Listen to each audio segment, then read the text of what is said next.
Thank you. Thank you. Yo, Peter. Yeah, what's the emergency? I didn't bring my wallet. I only carry Bitcoin. Oh my God, this is so expensive.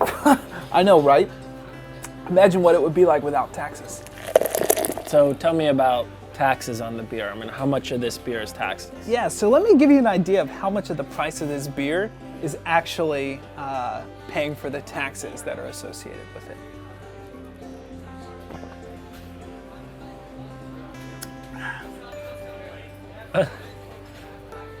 That's almost half. There you go. About 44% of that beer, the price of this beer, is to pay for the state and federal taxes and the local taxes. So these are all the taxes, the sales taxes, as well as the particular beer-related taxes that come along with brewing and selling this beer.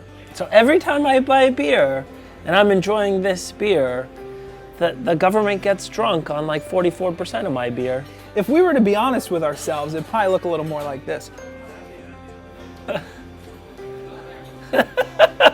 I think something like this is a little more accurate in terms of how much you're actually paying for beer versus how much you're actually paying for all of the other costs associated with the taxes and regulations that have to do with getting that beer to you.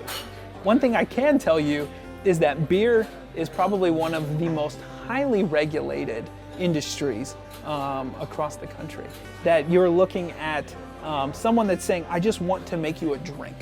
That's all I want to do is take some things and mix them together and give it to you because it's good and you like it.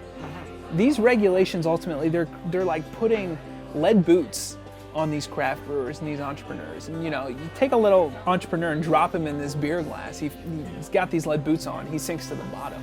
And a lot of times the regulatory response or the solution that policymakers come up with is to try to design some really elaborate breathing apparatus or some giant straw to get to the bottom of the glass to help him breathe so he can continue to survive. So suppose we eliminate a lot of these regulations and we lower the tax burden, what happens? It's pretty simple. There's going to be more competition among brewers. There's going to be more options for you as a beer drinker, and ultimately that leads to greater choice and cheaper beer for everyone looking for a delicious brew to spend their time with. So more beer, more variety, lower price. Let's drink to that kind of future.